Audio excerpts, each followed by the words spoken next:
tell you something. If you two never bother me again the rest of my life, I ain't giving up that stuff. I can't. There's good friends of mine out there fucking say, well, he's the boss, you have to do his stuff. That's why I said to you before, you don't understand what the money is. The most of me is that the boss is your boss.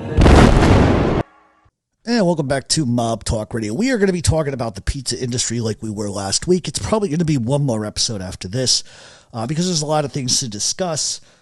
Today, we're going to be giving sort of an outline to other companies and individuals that are involved in this. And we're going to give a list of a bunch of companies, who they're owned by, how they were connected.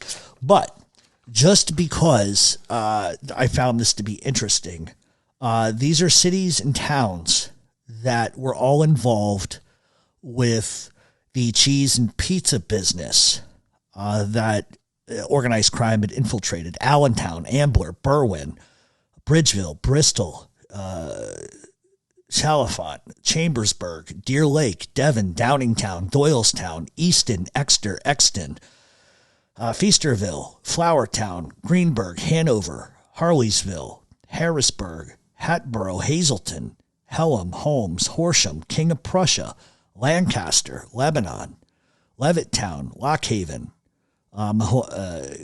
Malvern, Media, New Holland, Norristown, Orland, Philadelphia, Phoenixville, Pittsburgh, Pottstown, Pottsville, Quakertown, Reading, St. Clair, Sharon, Sinking Spring, Southampton, Springfield, Delaware County, Uniontown, Warminster, Warrington, West Lawn, Willow Grove, and Wyomissing. That's crazy. That's like all of fucking central Pennsylvania, eastern Pennsylvania, and even into western Pennsylvania. This is all encompassing. So what were some of the companies? Well, you had Colorado Cheese Limited, which was formed by Joe Bonanno Sr. in the 1940s in Trinidad, Colorado.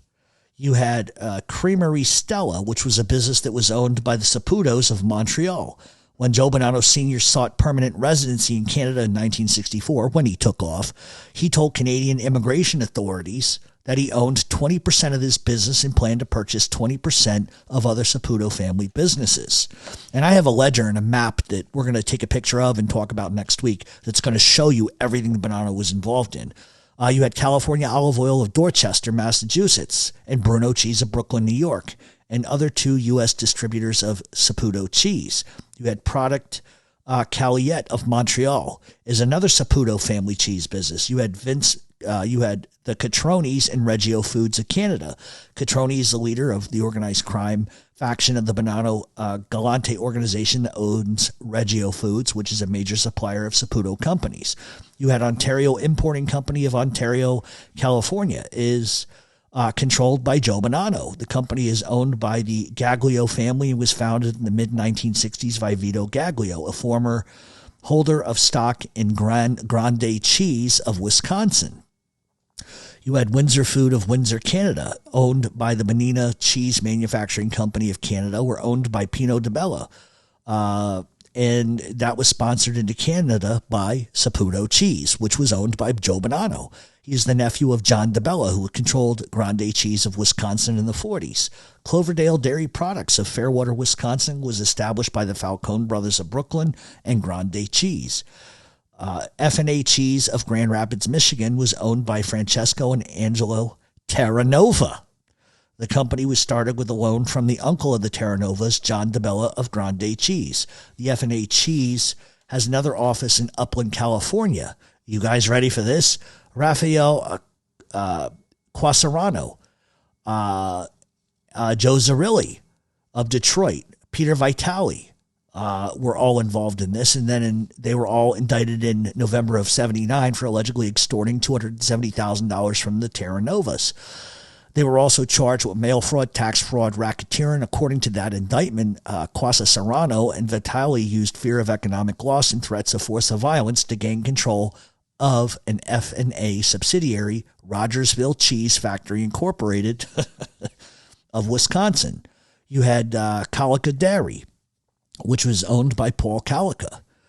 Shares of an Upland, California office with F&A Cheese and Grande Cheese. Paul Colica was the third partner which Grande Cheese had with the Falcones and established Cloverdale Dairy in Wisconsin. Colica has another office shared with the Masson Cheese Corporation of California. The Masson Cheese Corporation, originally called Masson Brunette Cheese Corporation of Port Byron, New York, is owned by Anthony Maggio, who, according to law enforcement, is believed to be a member of the organization of Joseph Sirico of California.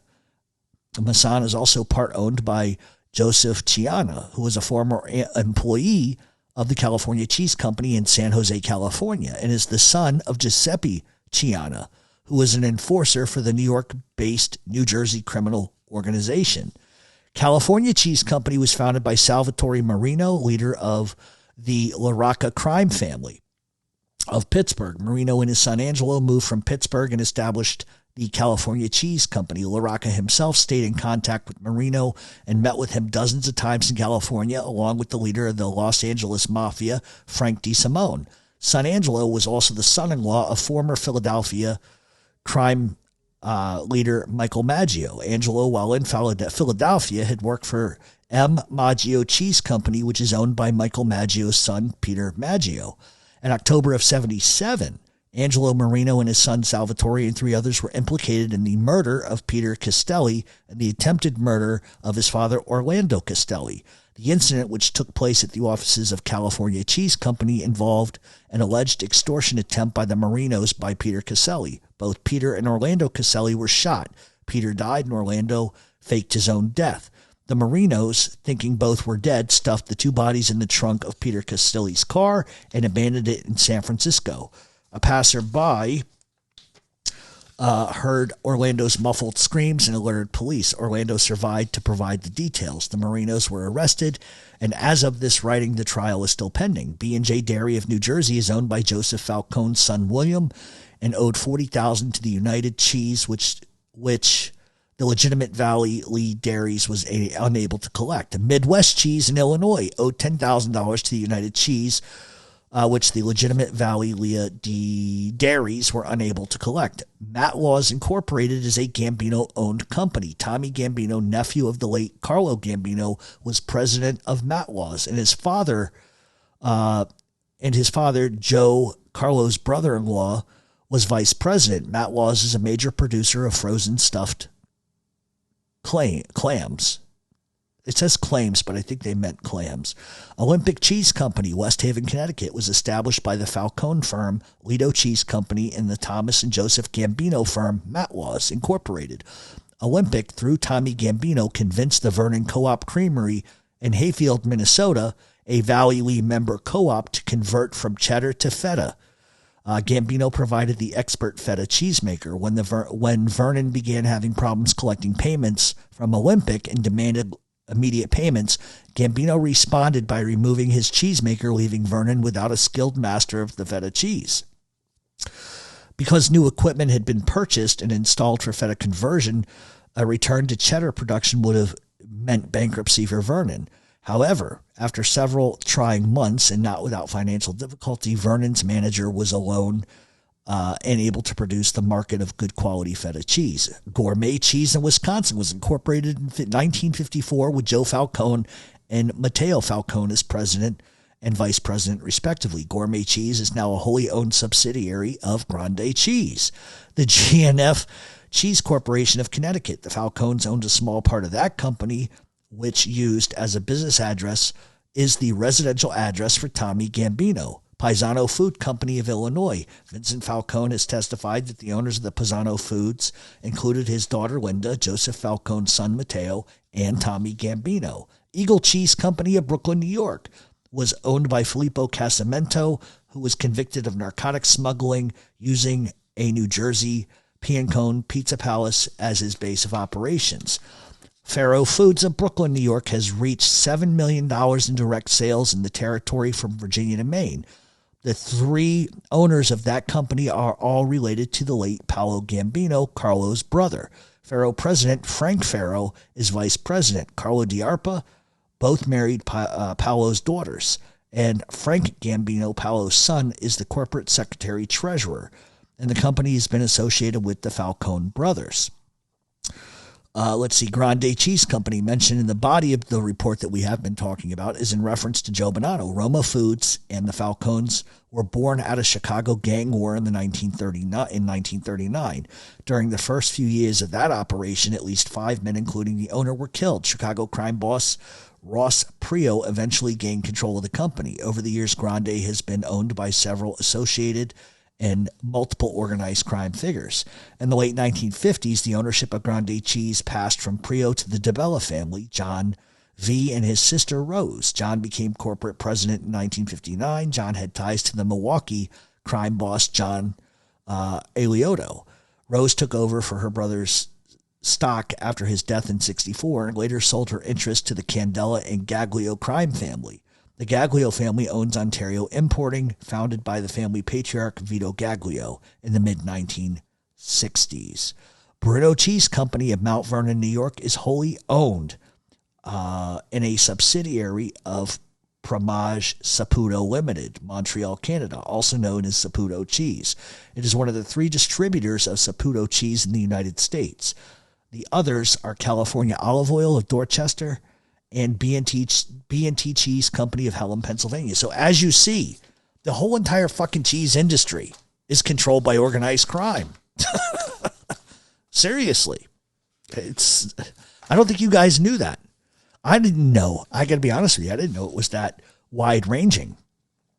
So Rita Vending was a company that was owned by Sammy Manafo and Angelo Manafo of Baltimore. So we got a little Baltimore organized crime. The Manafos are long-time noted crime figures in the Baltimore area.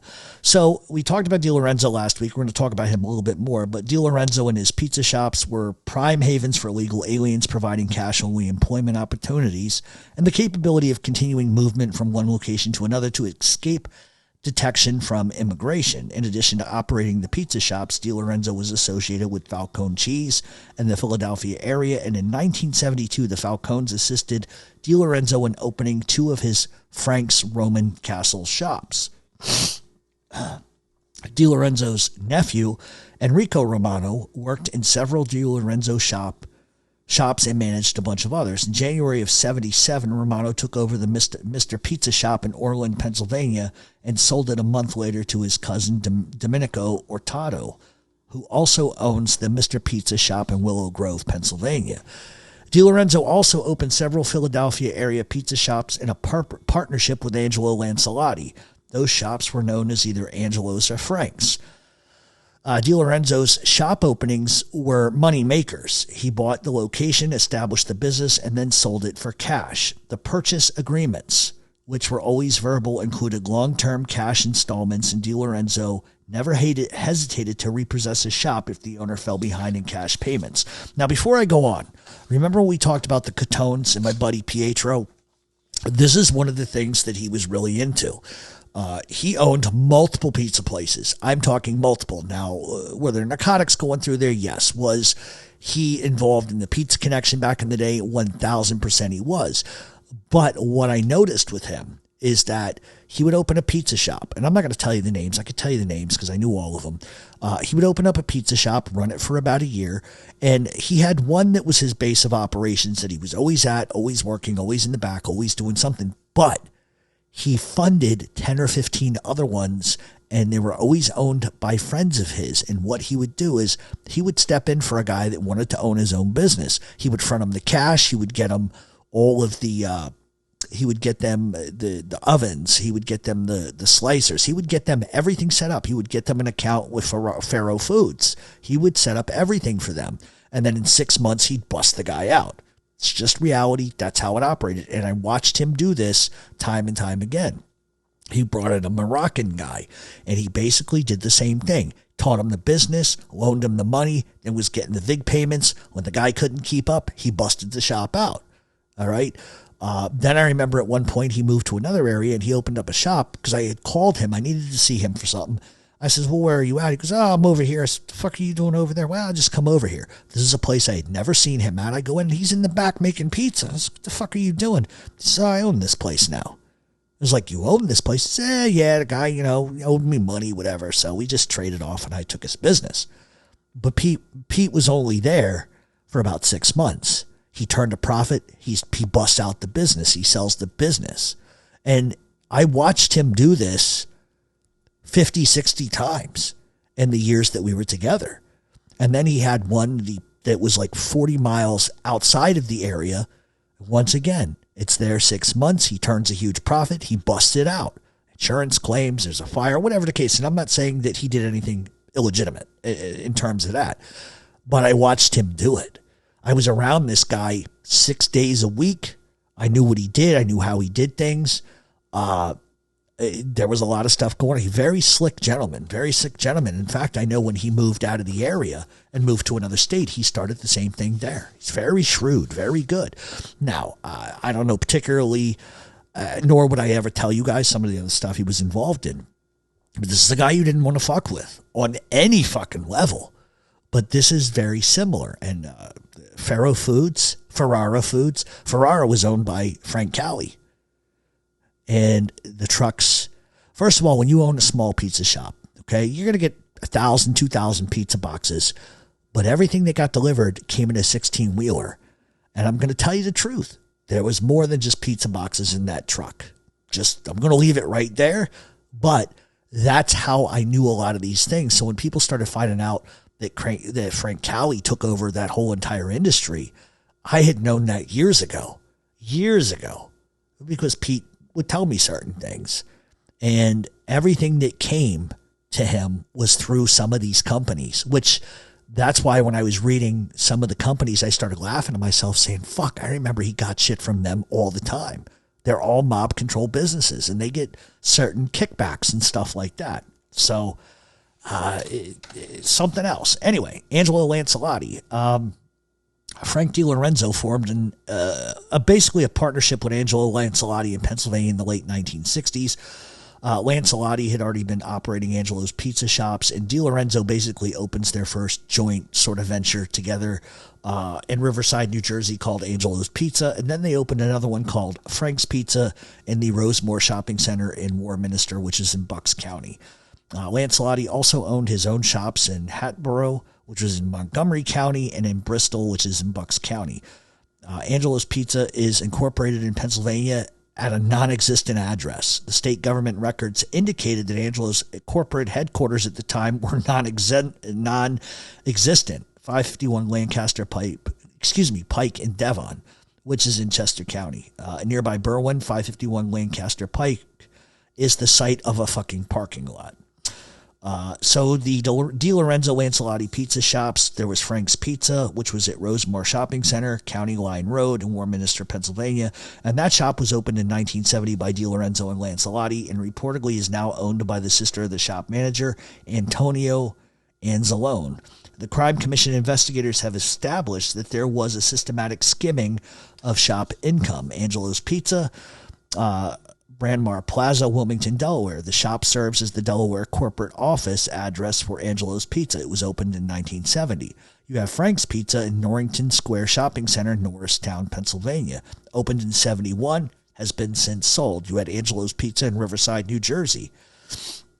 Then you have Lancelotti's Pizza Shop. Angelo's Pizza, 425 Mill Street in Bristol, opened in the late 60s and was the site of the first meeting between DiLorenzo and Lancelotti, sold in the mid-1970s. Angelo's Pizza, Feasterville Shopping Center, Feasterville, PA, opened in 68. During the investigation of a robbery in 69, 6 people who were witnesses to the event told police that they lived at the pizza shop. There was Angelo's Pizza in Flowertown. Opened by Lancelotti in 68, DiLorenzo became partner in the shop in 74. The shop closed in 1979. Other Angelo's Pizza shops had been opened at Great Valley Shopping Center in Malvern, 2nd Street Pike in Southampton, Philmont Shopping Center in Philadelphia, Sweetbriar Shopping in King of Prussia, and the Boardwalk, Wildwood, New Jersey. Lancelotti continues to operate in Wildwood and recently opened 2 more shops in Bristol. Dominic's Pizza. Before Lancelotti became associated with Frankie DiLorenzo, he was partner in the establishment of Dominic's Pizza on South York Road in Hatboro. His partner said that the venture was that the partner in that other venture was Dominic Scavo. Scavo's brother-in-law, Francesco Menino, operates several Dominic's Pizza shops in Bucks County, PA. Menino had shops in Chalfont, King of Prussia, Warrington, on West Court Street, Doylestown. Menino has been convicted of various crimes, including avenging the marriage of convenience for violating immigration laws. So the Crime Commission investigated, and they discovered that Menino had used more than $300,000 of illegally obtained pizza shop cash to build a villa in the suburb of Carini, Italy. Federal authorities have since confirmed by on-site investigation that the information provided by the Crime Commission. In testimony before the commission on January 13th of 78, Menino denied under oath that he had built or opened a home in Italy, and he denied that he owned any property in Italy. Although Menino's current whereabouts are unknown, the Crime Commission will provide information relative to the perjured testimony that Menino gave. John and Vincent Scotto, which was called Scotto Pizza. The Scotto brothers, John and Vincent, had opened more than 30 pizza shops throughout the United States, including 11 alone in Pennsylvania. With other shops in New Jersey, they have recently begun expansion into Ohio, West Virginia, Indiana, Iowa, Minnesota, Colorado, Florida, and Puerto Rico. The Scotto Pizza chain is a specialized organized crime twist on the franchise system. Those people who buy or lease Scotto shops, this is going to ring because of something I just said to you guys a few minutes ago. The people who buy or lease Scotto shops make two types of payments to the Scottos. The Pennsylvania Crime Commission investigation determined that those people must pay a small amount by check for reporting purposes and also must make substantial under-the-table cash payments to the Scottos. That should ring some bells because that's what Pete was doing. That investigation provided the information that the Scotto manager made weekly cash payments of $1,800 to the Scottos. The Crime Commission also were able to determine that the Scotto shops regularly employed illegal aliens and that those aliens were also paid in unreported cash. I can tell you for a fact that Pete's employees, same exact thing. A cousin of the Scotto brothers, Bruno Calandria, is an integral part of the Scotto Pizza operation, and the Crime Commission investigation determined that is the enforcer for the Scotto food chain. Prior to joining the Scottos, Calandria in 1971 had opened a Brother Bruno pizza shop in Exeter, Pennsylvania. Although John and Vincent Scotto controlled most of the business operations, it was Bruno Calandria who was the most feared when it came to enforcing business policies. One Scotto lessee who left the Scotto fold to embark upon his own business, refused to make certain pizza shop renovation payments and was threatened by Calandra with references to cement shoes and being found in the river in a plastic bag. Oh, Christ. So in the course of that investigation, John Scotto admitted to the Crime Commission that he and his brother Vincent are good friends with Joe Ionisi, who had been identified by federal authorities, had been a bodyguard and enforcer for the late Joe Colombo, the leader of the Colombo crime family. In fact, the commission discovered that Ionacci had secretly agreed to finance a private club that Vincent Scotto had proposed to open in New York City. John Scotto has met to discuss different pizza shop arsons with the leader of the Gambino organization, which operates pizza shops in Philadelphia and New Jersey. Now, why is arsons a valid thing? Do you guys remember how I told you what allegedly the Catones did in Washington, D.C. or Alexandria, D.C. area? They firebombed other pizza places. So there you go. If you're unfamiliar, go back into our list of shows and go to the Catone crime family and you can pick up details. All of this, I didn't know some of this prior. So when I was doing my research, I went, motherfucker, these guys, were all involved in everything. John Scotto, as mentioned earlier in the Roma Foods report, had borrowed heavily from Louis Piancone to open up Scotto shops in Greensburg, Pennsylvania, and Steubenville, Ohio. Scotto reportedly is paying a loan from proceeds of the sales of Scotto shops in Lebanon, Pennsylvania, and Flemington, New York. In an interview with investigators for the Crime Commission, John Scotto said that 3 corporations operate the Scotto pizza chain: Two Brothers Scotto Pizza Incorporated, the Italian Kitchen Incorporated, both of which handle leasing arrangements, are owned by John and Vinnie Scotto. Scotto Management Company, which handles the franchise agreements, is owned by the Scottos and Bruno Calandria. John Scotto failed to mention that Scotto Pizza Incorporation, which is another corporate name discovered in the course of this investigation. So, the opening of a Scotto shop. A typical Scotto operation includes the negotiations for the mall lease and arrangements for renovations and equipment installation by two brothers, Scotto's Pizza or Italian Kitchens. When the shop opens, it's operated by Scotto Management Company with managers and employees brought in from other Scotto-owned shops. Most employees are paid in cash, and Scotto leases a nearby apartment for those employees as a part of their wages.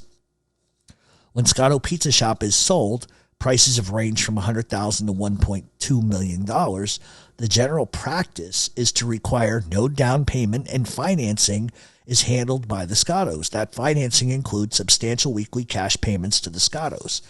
Peter Tocco and the Scotto chain. Peter Tocco, who since 1971 has supervised Scotto pizza shops and their renovations, met with the Pennsylvania Crime Commission agents who were posing as prospective purchasers of a Scotto shop.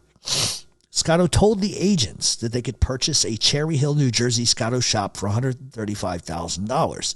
Tocco said that Scotto would finance him the $35,000 for the equipment purchased, and the agents would have to pay $100,000 in cash. When the agents told Tocco that they could only come up with $50,000 in cash, Tocco suggested that they go to loan sharks to secure the cash. He told the agents that they would have to pay $150,000 for a 1-year loan of $100,000. Tocco said that if they defaulted on the loan sharks would simply take over the shop. Does that sound familiar to you? Tocco also advised the agents that the loan shark might burn the shop to the fucking ground to collect insurance money. Tocco informed the agents that once they began operating the shop, they would not have to declare their income, since pizza shops are primarily cash businesses. He stated that John Scotto, after being in the United States about 10 years, was a multimillionaire as a result of the pizza business. So if you want to be a criminal, own a pizza shop. So the Scotto shops, Echelon Mall in Voorhees, New Jersey. 2 Scotto shops operate in that mall. One serves as John Scotto's office. The first shop opened in 1970 and the other in 1976. Scotto Pizza, Granite Run Mall, Media, Pennsylvania. Luciano Spinato leased this shop from John Scotto in 1977. He continuously skims cash from the shop. The Crime Commission investigation determined that Spinato skimmed at least $62,000 in cash in 1 year, beginning in May of 77. At a Crime Commission hearing, Spinato testified that the only payments that he made to Scotto were those that were stipulated in the lease agreement between the two of them, and that he always paid by check, and he never made deposits into somebody else's bank account. The Crime Commission investigation determined that Spinato had deposited $10,200 into a John Scotto bank account, beginning with deposits 11 days after signing the lease agreement. Another employee at the Granite Run Mall shop, Salvatore DeMarco, once owned Marina's Pizza in the Red Robin Shopping Center on Street Road in Feasterville. DeMarco also had worked at the Scotto shop in Greensburg, Pennsylvania, in Sal's Las Vegas Pizza in Levittown, Scotto Pizza, Berkshire Mall, Wyomissing, Pennsylvania. Luciano Spinato leased the shop in January of 78, while still leasing Scotto Granite Run Mall shop at the same time. The Crime Commission discovered that Spinato skimmed cash at that shop as well. The commission investigation determined that although the shop had opened in 75, the first evidence of skimming surfaced shortly after Spinato leased the shop. In addition to the regular skimming practice, Spinato made deposits into accounts of John Scotto and Domenico Esposito. The bank account was closed out at a balance of $4,000 at the time, 2 weeks after the Crime Commission subpoenaed the shop's bank records. So as soon as they subpoenaed the bank records, they shut everything down. Scotto Pizza, Westmoreland Mall, Greensburg, Pennsylvania. The Crime Commission investigation has determined that 2 men, Raphael Scotto DeMarco and Nicola De Palma, make weekly cash payments at a local bank and participated in the shop's skimming operations. Both men have denied under oath that they made any such agreement or exchanges. DeMarco told one of the bank tellers not to disclose the cash exchanges to anyone and advised her and other tellers to conceal those exchanges. In the course of the Crime Commission investigation, agents determined that the threats of intimidation and harm have caused witnesses to perjure themselves, let alone shit themselves. One such instance took place with Nicola De Palma in a sworn testimony before the commission on March 7th of 1979, when De Palma was asked why he visited a safe deposit box at least twice weekly. This is the exchange that took place. De Palma: I don't know. I like to read the letters I have in there. You got to imagine this, right? You got a mob guy, and they're asking him under oath, well, what the fuck are you doing going to these safety deposit boxes? Well, I like to read the letters that are in them. That's a fucking classic. The question: are you reading the same letters that you have in there over and over again? De Palma: yes, I'm in love. De Palma said that no one told him to rent the safe deposit boxes. Or another one that he said that he had at a bank in Irwin, Pennsylvania. He said he kept nothing in the Irwin bank deposit box, although he did check it frequently.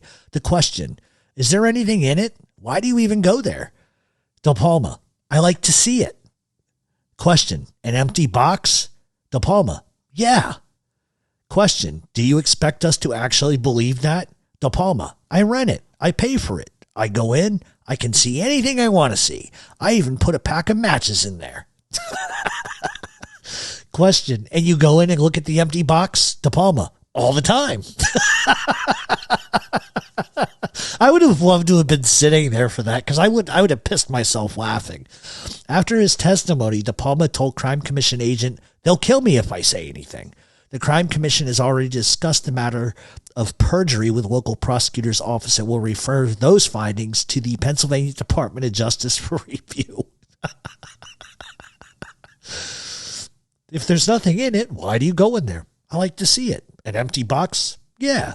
Do you expect us to really believe that? I rent it. I pay for it. I go in. I can see anything I want to see. I put a pack of matches in there. Question: and you go in and look at an empty box? Yeah.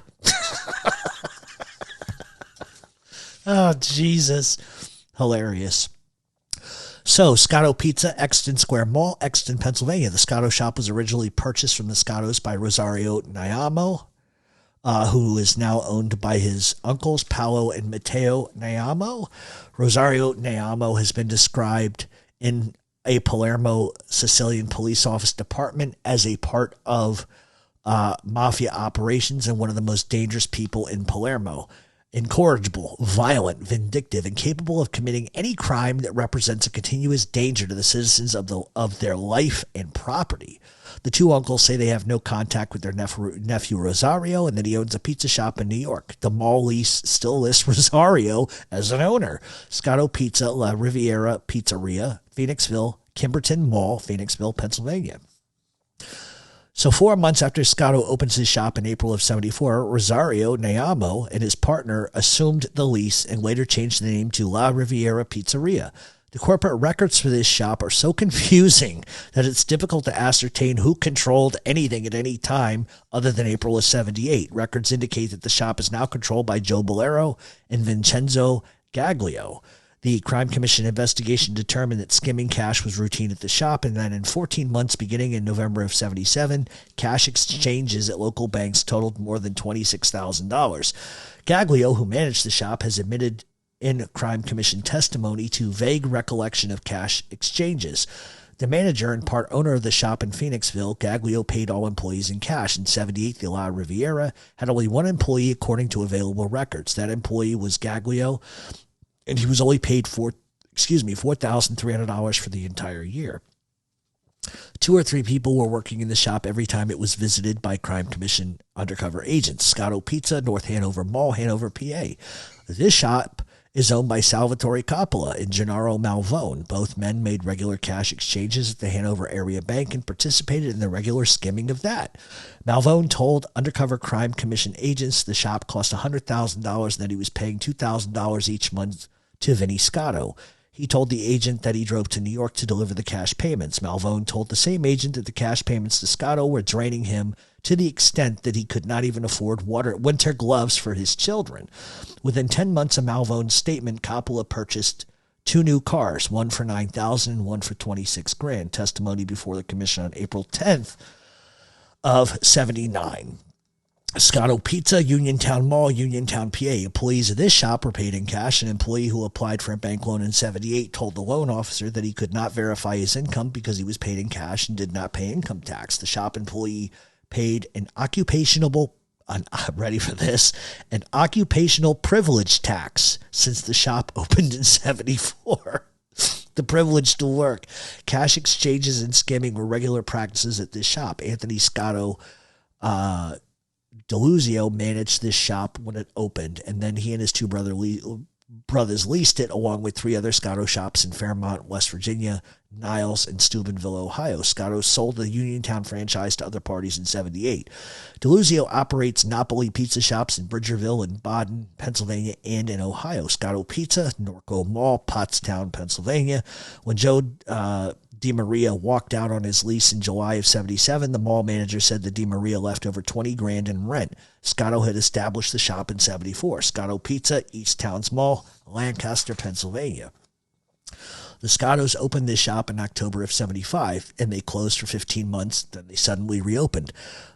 Vinnie Pugliese later owned and operated the shop, and evidence of cash exchanges in an area bank, no cash register tape, and skimming was determined by the crime commission. Scotto Pizza, Lebanon Valley Mall, Lebanon, Pennsylvania.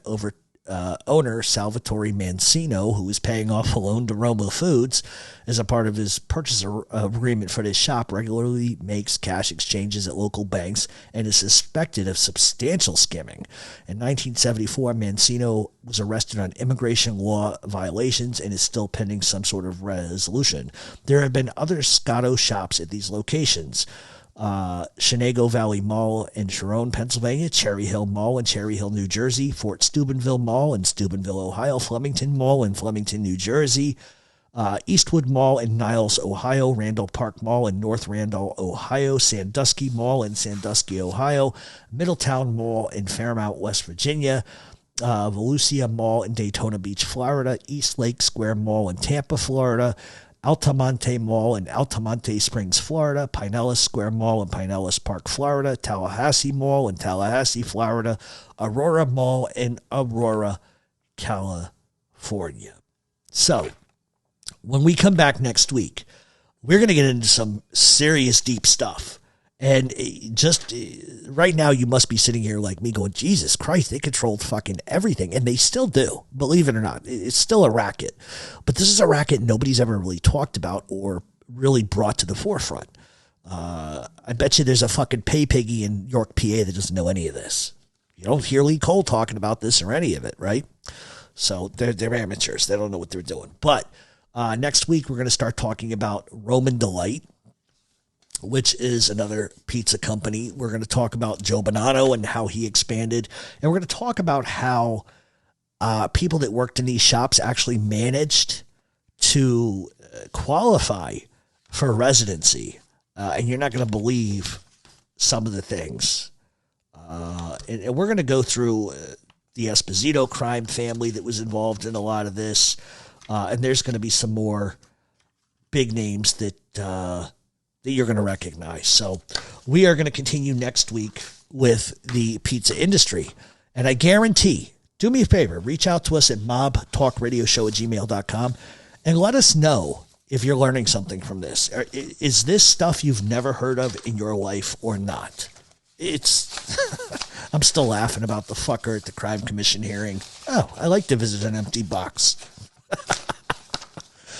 Anyway, you guys have a great weekend, and we'll be back next week with the final episode of the pizza industry, and we will be covering all organized crime topics and more. In the meantime, all I ask you to do is share the show and check out our horror podcast. So all that being said, we're going to get out of here today and we are going to end with EO11 by the effervescent, I hate to use that word, but Sammy Davis Jr. So take it easy, everybody. We'll see you all next week. And welcome back to Mob Talk Radio. At this point, we are going to get into the last portion of the show. Keep in mind, next week, we will be doing something a little bit different, a little bit new. We're going to get back to some biographies. And we're also going to talk about what defines a rat, in my opinion. So we have been talking about the pizza industry and how the Bonanos controlled really everything as far as cheese manufacturing and everything in between. And this week is just more of a continuation of just showing the amount of power that they possessed. And so this week we're going to talk about the Roman Delight and the Italian Delight pizza shops. So the parent Pennsylvania corporation opened at least 20 pizza shops in Pennsylvania, Maryland, New Jersey, and New York, Delaware, and Virginia. These shops were operated by a corporation. Roman Delight and Italian Delight were investigated by the Pennsylvania Crime Commission and proved to be part of a large skimming operation. The shops also were employers of illegal aliens. So once again, sort of history repeats itself. Frank Galafaro, who is listed as one of the corporate officers of Lulovi Incorporated, is the company man who collects the monthly cash payments from the franchise operations. Galafaro is a relative of Joe Bonanno of Tucson, Arizona. So how did they qualify for residency? Well, Francesco Romanato came to the United States in 1967, was able to remain in the country because of four successive private bills, which were introduced on his behalf by New York Congressman Joe Adabo. In 1972, Romanato moved to Delaware County, Pennsylvania, and worked at the Italian Delight Pizza Shop in Holmes, Pennsylvania. In the next 4 years, Romanato bought Italian Delight shops in Easton, Allentown, and worked at Italian Delight in King of Prussia. In March of 72, Louis Peace and Victor DeVivo, two of the principals of Italian Delight parent company, convinced a waitress at the Holmes Pizza Shop to participate in a paper marriage with Romanato so he could become a permanent resident. The Crime Commission investigation obtained evidence that the two men told her that the paper marriage to Romanato would only last 6 months and she would be well paid for that service. In 1972, the marriage took place. The waitress was paid $500. 3 months later, she received another $500. At the end of 6 months, she was promised divorce. She was promised divorce, but that didn't come through. But the woman was made to accompany Romanato to New York to attest to the marriage for immigration authorities. In February of 74, Romanato appeared at the woman's apartment and gave her an additional $800 and displayed the divorce papers. The information that was developed by the Pennsylvania Crime Commission led to an investigation by the Immigration and Naturalization Service for the possibility of marriage fraud. Romanato fled the country in late 1977 and has not returned or ever been found again. So the Roman Delight Pizza Shop, Roman Delight, Village Mall, Horsham, Pennsylvania. So the village, the management at the Village Mall believed that shop was skimming amounts of cash from weekly income at the shop. This made it possible because of the fact that the cash register had no receipt tape, and on rare occasions and takeout orders were not recorded. Illegal aliens who worked at the Village Mall shop were housed across the street in a house that was leased by Roman Delight. After the shop opened, the lease was assigned to an employee, Joe Modica, and his brother-in-law, Filippo Valente. In 1975, Modica bought Mr. Pizza Shop in neighboring Willow Grove, Pennsylvania. Roman Delight, Fair Lawn Village Mall, Pottsville, Pennsylvania. The Crime Commission investigation would determine that 2 years after Modica and Valente leased the shop, Valente took full control of the shop. The investigation developed information that some of the skimming of the cash was income pocketed by Modica without Valente's knowledge. After the split in the partnership, Modica took control of the Horsham shop, Italian Delight and Pizza Shop, Italian Delight, Park City Shopping Center, Lancaster, Pennsylvania. The Crime Commission investigation determined that the owner of that shop, a guy by the name of Luigi Mazzella, did not report to the federal government almost $50,000 in sales from 75 to 78. The investigation would establish that cash exchanges of up to $2,000 a week were made during the past 6 years.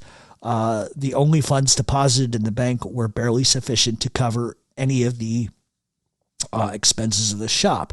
In 1973, Mazzella was arrested with organized crime figure Anthony Anacciarco for the beating of a contractor who was renovating Mazzella's East Brunswick, New Jersey pizza shop. Anacciarco was convicted of the charges and Mazzella was found not guilty. So everywhere you look, everybody's got a tie to something.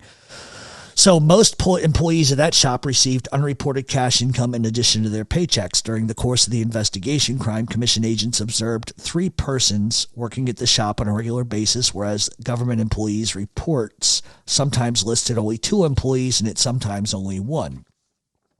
At the Crime Commission hearing, Mazzella testified that he paid his shop manager minimum wage. However, Crime Commission investigators developed information that the manager was paid between $300 and $400 a week and received additional $200 a month for rent for his apartment. The assistant manager was paid almost identically.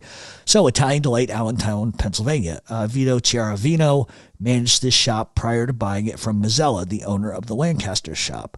Chiaravino, beginning in 1976, made regular cash exchanges at the local bank, made regular deposits of shop funds into his personal account and an account for Mazzella.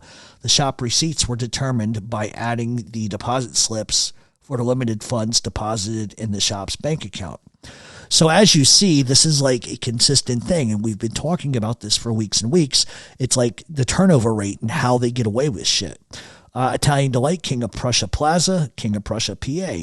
Antonio Stabile, who owned and operated this shop for over 6 years, sold his home in the shop just 6 months after testifying at the Crime Commission hearing in 1979, and he left the United States in June of that year. Stabile, who denied under oath that he made cash exchanges at local banks, skimmed between $1,000 and $8,000 a week from the shop's income. Stabile exchanged small bills from the register for larger denominations in an area bank, and yet those larger bills never appeared in the bank deposits for the shop. In January of 1978, Stabile reported only $6,500 in monthly sales to the mall management, and indications is that he had skimmed substantially more than that amount. 3 months after he had testified at the Crime Commission hearing, Stabile's skimming had apparently slowed down as he reported $20,000 in monthly sales. The Crime Commission estimates that Stabile skimmed between $150,000 to $350,000 every year for the 6 years he owned that operation. Italian Delight, Colonial Park Shopping Center, Harrisburg, Pennsylvania. This lease was arranged by the parent company in 1973. Almost 2 years later, it was assigned to Antonio and Antoinette Sciano and Vincent and Ursula Sciano.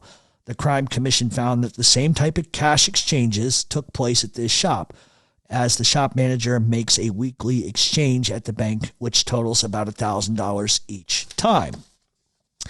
So, Italian Delight, McDade Mall, Holmes, Pennsylvania. Crime Commission investigators developed information that Frank Galafaro, owner of that shop, skimmed $10,000 a month from the cash income. Galafaro made regular exchanges of cash up to $2,000 each time, and 4 times a year used small bills from his shop to buy treasurer's checks made out to himself. Francesco Romanato, the alien previously cited in the Marriage of Convenience, had been an employee of Galafaro. Leased an apartment for illegal aliens who worked at the shop. Italian Delight, Palmer Park Mall, Easton, Pennsylvania. This is one of the Romanato shops, and it too was a target for heavy skimming. Employees never recorded sales on the shop's cash register. Italian Delight, Westmont, New Jersey, now operated by new owners under the same name. An apartment manager confirmed that one of the principals of the parent company for Italian Delight had rented an apartment near the shop to house aliens who worked at the shop. Lulovi Incorporated opened up other Italian Delight shops in Pennsylvania, New Jersey, New York, D.C., Maryland, including these following locations. One at Richland Mall at Quakertown, Collegetown Pizza in Glassboro, New Jersey, Walden and Harlan Roads, Sedonia Mall in Baltimore, and Arundel Mall in Glen Burnie, Reisertown Mall in Baltimore, Golden Ring Mall in Baltimore, Security Mall in Baltimore, Free State Mall in Bowie, Maryland, Columbia Mall in Columbia, Maryland, 7900 A. Wise Avenue, Dundalk, Maryland, Marine Italian Delight, Annapolis, Maryland, and it just goes on, Alexandria, Virginia Beach, etc., etc., etc. So, this is the part I was kind of waiting to get to, because I think that this may sound familiar to a lot of you. If you have not listened to the Catone Crew show. Please go back and listen to the Catone Crew show. It was, I think, the third show we've ever done, and a lot of what I'm about to tell you is going to sound very, very, very eerily similar. Arson and firebombbing at Pennsylvania pizza shops. The Pennsylvania Crime Commission established established information that Albert Ficalora, owner of Mario's Pizza Shop in Ambler, Pennsylvania, warned one of the owners of this soon-to-open Giuseppe's Pizza that the new Ambler shop would be blown up if he opened it for business. On July 6th of 1977, less than 1 week, I guess if they tell you they're going to blow up your fucking shop, you should probably fucking listen. So, less than 1 week after Giuseppe's grand opening, the shop was blown up and destroyed by fire. The two arsonists, Vincenzo Fiordolino and Octavio Ramirez, were killed in the fire. The men were killed when the pizza oven pilot lights ignited and fumes from the gasoline poured throughout the shop and caused a premature explosion. Ficalora had placed 15 telephone calls to Francesco Navarro in Brooklyn, New York, in the weeks immediately prior to the torching of Giuseppe's Pizza.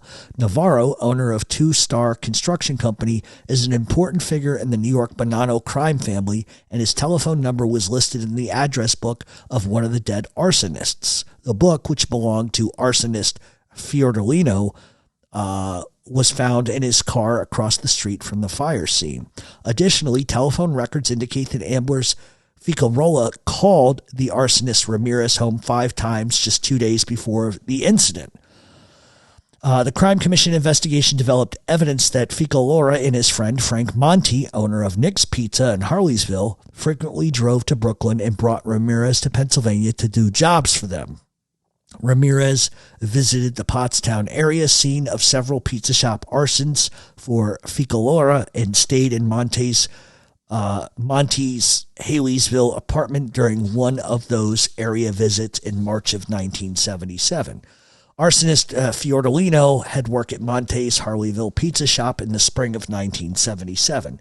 Ficalora had maintained an apartment for Mario's employees near the shop of Ambler, but he lived in a home that he had purchased in Lansdale shortly before the arson. Ficalora sold Mario's Pizza Shop and has since moved to Pompano Beach, Florida.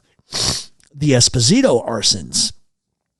The Esposito family and their business partners own 11 pizza shops in Pennsylvania. The Crime Commission determined that the Espositos and their associates have been involved in 7 arsons and 4 arson plots, which were not carried out. The Esposito family had been both target and implementer of arsons. In September of 1977, a Pizza City in Hazeltown blew up. The owner, Sergio Esposito, was convicted in July 1978 for arson-related offenses. Esposito was convicted of criminal solicitation, risking a catastrophe, and defrauding secured creditors. His conviction became largely as a result of George C. Durr, who admitted setting the fire for Esposito. Durr, who was nearly killed in the fire when the pilot lights caused a premature explosion, testified that Esposito was to pay him $2,500 for that arson. Sergio's brother, Michael Esposito, was implicated and arrested in connection with that same arson. Biagio Esposito's Little Italy Pizza Shop in Pottstown was firebombed 3 times over a 10-month period. Over a 10-month period beginning December of 1974. In April of 1977, Hill's Diner, the former Pizza Italia in Deer Lake, exploded and was destroyed by fire of undetermined origin. The shop, which had been purchased by members of the Esposito family for $24,000, was covered by a $65,000 insurance policy. The Esposito Organization. The 3 Esposito brothers, Dominic, Salvatore, and Biagio, are in the pizza business, and 3 of Salvatore's sons, Sergio, Michael, and Franco, are also in the business. 3 Brooklyn residents, Anthony Adamanelli, Joey Lopiccolo, and Angelo Palermo, were arrested in 1976 by the Pottstown, Pennsylvania Police Department and charged with the attempted destruction of another Pottstown restaurant business. The charges were later dropped for lack of evidence. They were also suspected in the destruction of a Little Italy shop. In 1979, Ottamanelli was convicted in New Jersey for the arson of Vinny's Pizza in Point Pleasant. In 1978, Ottamanelli was convicted in New York for loan sharking and attempted arson. Lo Piccolo was found murdered on May 21st in 1978. He had been stabbed more than 70 times, and a rag had been stuffed in his mouth. Members of the organization have participated in various illegal activities, including obtaining fraudulent licenses, employing illegal aliens, arranging marriages of convenience, making unreported cash salary payments, skimming, loan sharking, extortion, and non-payment of taxes. The Crime Commission investigation turned up evidence of a state police officer still on the force who allegedly participated with another officer who's now retired in obtaining fraudulent Pennsylvania's driver's licenses for the Esposito family members and pizza shop employees. Information relative to that allegation has been submitted to the PCC and the Pennsylvania State Police Commissioner. So, when the Immigration and Naturalization Service arrested an illegal alien in Franco Esposito's Pizza City in Sinking Spring, Pennsylvania, Esposito made phone calls to an area pizza shop owners to warn them of INS raids. Dominic Esposito. This Esposito family member owned 2 pizza shops before leaving the United States in November of 1977. 800 North 13th Street, Reading. There were never any federal wage taxes withheld from employees at this shop. From 74 to 77, only Dominic Esposito was listed as an employee with the Reading Tax Office. No employee except Dominic paid occupational wage taxes. 349 North 13th Street, Reading, was the location of the Esposito Pizza shop. Employees of the Scotto Pizza, because remember we talked about them last week, employees of the Scotto Pizza in Berkshire Mall live in rooms behind the Pizza City location and have their cars registered to that address. Salvatore Esposito lives in Pottstown. Prior to being co-owner of the Arson Hills Diner in Deer Lake, he had worked at his brother Bruno's Pizza in Reading, which was then owned by Bruno Calandria, a partner in the Scotto Pizza chain. So, as you can see, everybody's connected somehow. Michael Esposito, that family member, lives in Lock Haven, Clinton County, Pennsylvania, and owns Pizza City Shop in that community. He also owns Pizza City Shop in Sinking Springs. In addition to having been arrested in connection with the arson at his brother's Hazelton Pizza Shop, the Crime Commission investigation developed information linking Michael to the arson of Hill's Diner at Deer Lake. So you got brother versus brother going on. They're firebombing each other's businesses. Fucking nuts. A former employee of the Lock Haven shop told the Crime Commission that he had been offered $4,000 to burn down a Pottstown area pizza shop. Franco Esposito owned Pizza City shops in West Lawn, which he moved from Sinking Spring to Berks County, New Holland, and Lancaster County. And he was co-owner with Michael in the Lock Haven shop. Immigration authorities say that Franco entered the United States illegally by jumping ship in Baltimore, being transported by his uncle Biagio to another uncle's house in New York. That uncle, Jerry Esposito, is the only one of the 4 older Esposito brothers not engaged in criminality or the pizza business in Pennsylvania. A friend of Franco's who jumped ship with him in Baltimore had been apprehended and deported 5 times for illegal entry. During his internment stays in the United States, the friend, Vincenzo Lo Moriello, worked at pizza shops in Long Island, Sinking Spring, Hanover, Gettysburg, Hazelton, and he also worked at the Scotto Pizza in Hollywood, Florida, before being deported after his arrest in January 1979 near the Special Pizza City in Downingtown, where he was employed. So Vincent Scotto DeLuzio and George DeScala, these two were associated with the Espositos in the pizza shop ventures. They were part owners in Hill's Diner with the Espositos. The two owned the now-closed Pizza Italia in St. Clair. DeScala worked as a manager of Brothers Bruno Pizza Shop in the Reading Mall in Exeter. He would eventually take over the lease from Bruno Calandria, who had opened up the shop in 1971. DeLuzio opened his first pizza shop in the Reading area. He operated the Pizza Italia at 1528 North 14th Street. And since opening that shop in 72, DeLuzio has not paid the Reading earned income tax. When fire destroyed the DeLuzio DeScala Pizza Italia in Mahoney City in January of last year, investigators ruled that it was arson. The Crime Commission has been told that these two men planned the destruction of 3 Reading area pizza shops and the arson of their St. Clair shop. Former Descala employee have provided Crime Commission investigators with information about cash wages for employees skimming out of the shop income and narcotics sales in the Brothers Bruno pizza shop. The pizza shop arson in Pittsburgh. Michael Romeo's Mama Lucia pizza shop in downtown Pittsburgh was destroyed by arson August 6th of 1977. While the St. Clair shop had been destroyed by fire, the destruction of other shops were never carried out. 3 men, Francesco Spinelli, Umberto Sandoval, and Anthony Virtue, were severely burned in the process of setting the fire that destroyed the building. Spinelli and Sandoval died from the injuries, and Virtue had been charged with the arson of the shop and the homicide of 2 other men. Spinelli and Sandoval had been employees of Romeo's Wood Street Pizza Shop, and Virtue operated a prostitution ring in the Pittsburgh area and was often in Romeo's company. Romeo, whose full name is Michael Romeo Di Santillo, was no longer operates Mama Lucia pizza shops in Pittsburgh. So, out of the 2-year investigation, and that's what all of these documents really talk about. There was an investigation into the cheese and the pizza industry by the Pennsylvania Crime Commission, and they clearly have shown, a pattern by organized crime to completely control and dominate the industry. So, while this particular investigation that we're talking about didn't cover a lot of the other illegal activity that was going on and all of the other criminal shit that was happening, what it does establish is that there were methods of operation which needed to be investigated by state and local law enforcement and taxing agencies.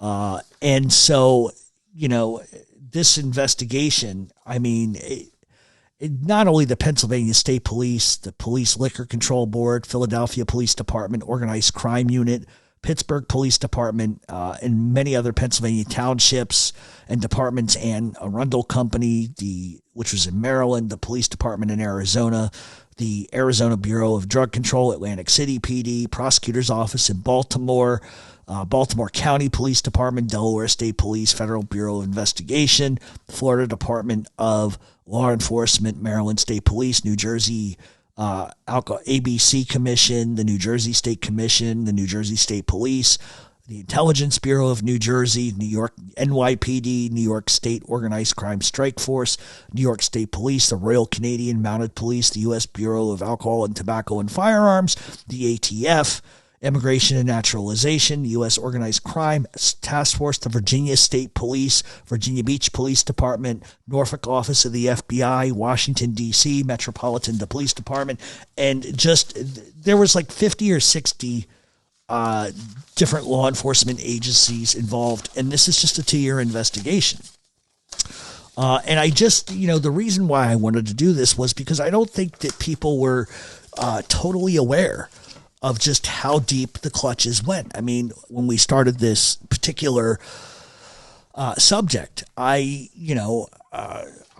never realized how far and how deep and how wide it went. And I think now it just shows an impetus of how organized crime works. And that's one thing I always try to do on this show, is to show you it's one thing to talk about unions. It's another to explain it to you. It's one thing to talk about the docs. It's another to give you examples. Did any of you prior to this show know that Joe Bonanno controlled basically everything cheese-wise in this country? Like, that's insane power. That's, Carlo Gambino didn't control. He had his own thing, but you see how it was set up. One company buys another company, and then they start to do sub-companies, and then they absorb this company and that company and that company, and eventually they own the whole fucking thing. And you see in the pizza shops how the scheme worked, and everybody was doing it. And the reason why I told you to go back and listen to the Catone show is because you will see what they were involved in, and it's very identical to everything we just talked about. Not only did they buy shops and absorb them, they would torch places, and they torched a bunch of places in D.C. And when that wasn't good enough for Salvatore Catone, he wanted to kill FBI agents, amongst running narcotics. So it follows a log line of events. And a part of me laughs and says, what did all these fuckers get together and just talk about what one guy was doing, and they all copied the same name, the same idea, because the Catones owned Pizza Delights. Everybody stole the name and did the same exact thing. So there you have it. And that's sort of how the pizza industry and the cheese industry works. I wanted to thank all of you for hanging in with me the last few weeks and indulging me, because I find this stuff to be interesting and I find the names that are connected. And so when you think about Central PA, a lot of people, and I lived in Central PA at one point for 7 years. So I knew a lot of people there that were involved in organized crime. And so I laugh when people that are from there and live there say, there's no mafia here, because you're wrong. There is. There has been for a long time. And it just goes to show that a lot of people who talk about the genre don't know anything about what's going on around them. So how can they really be street smart? I mean, really, at the end of the day. And that's just the reality. And I knew that when I was there. I knew certain Sicilians that were involved in stuff there, and it was very low-key stuff. I used to joke and call them farmer mobsters. Farmer, not former, farmer mobsters, but they were very sophisticated, very smart guys, and they control a lot more than people would ever know. And if you've never been to Central PA, it's like rolling hills and shit. The fucking Amish. I'm surprised they're not shaking down the Amish, but it just goes to show that it was a huge racket for a very long time. And if you think that doesn't go on now, you'd be out of your fucking mind. I saw it firsthand. For over a decade, I watched the Catones do it. I didn't know exactly the process. I got to be honest with you, I didn't. They kept me in the dark about a lot of stuff, but I knew a lot of shit that they were doing. And I've told those stories before. So most importantly, I hoped you guys, all learned something. And so we're going to end the show here this week, and we'll be back with an all new show next week. In the meantime, if you guys have anything you need to say, reach out to the show at mobtalkradioshow@gmail.com. We have a new horror show that's coming out next Friday, so please tune into that. We are going to start the lives again. So any comments, threats, or suggestions you may or may not have, just let us know. In the meantime, have a great weekend, and we'll see everybody next Friday.